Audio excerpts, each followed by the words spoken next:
convince you to watch it again or convince you that I'm right? That's not a movie that I walked around thinking that way about, all right? I was more along the lines of the Robert Wool kind of comment that I have in there, where it's like, I've seen Bullitt 3 times and I don't remember what the fucking story's about. It's something to do with Robert Vaughn. But actually, oddly enough, when you watch the story, it actually has a very clear plot, even though they're not that interested in telling it.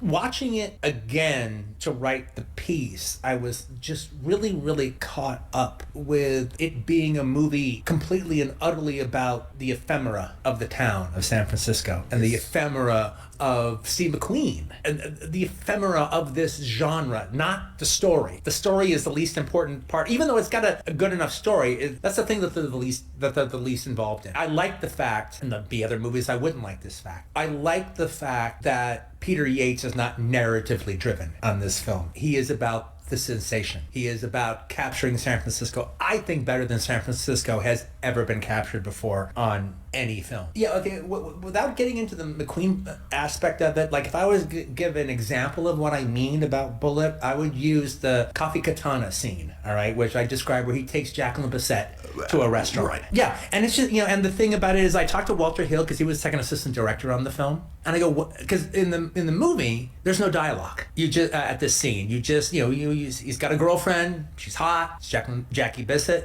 They show up at this place and it looks like a cool restaurant. Like you want to go there and eat. And all the extras look like real San Francisco people. They don't look like movie extras. They're all kind of vibing in this cool way. Nobody's overacting. All the fashions, all the outfits look great. The way the place is lit on the outside of the windows is great because you see San Francisco going around outside in a neat way. There's a jazz band playing. It's a jazz band with a flute. So there's this pretty girl who's the flautist, and you're just digging on everything. You're liking the music, you like the restaurant, you like the vibe, you like being in that place. You see that Bullitt can actually have a good time with his girlfriend, and they say nothing. There's no dialogue. It's all just done in atmosphere. And then Walter Hill told me, he goes, yeah, but but when we shot the scene, there was some dialogue in that scene, but that was just a decision in editing to just keep it all mood. But that's pretty much the whole fucking movie, is variations of that mood. But it's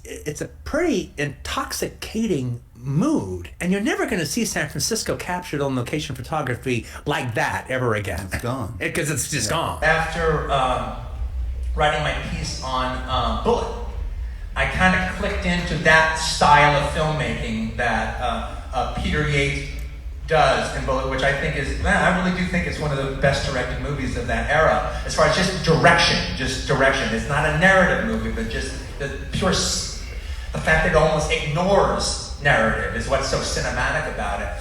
And I really wish Yates had done more movies in that style, but he didn't really do that, but other directors did. It's pretty much freaking style, all right, is what was started in Bullitt. And Puppet on the Chain does it, and and Douglas Hickok's City Target does it, but Shaft absolutely doesn't.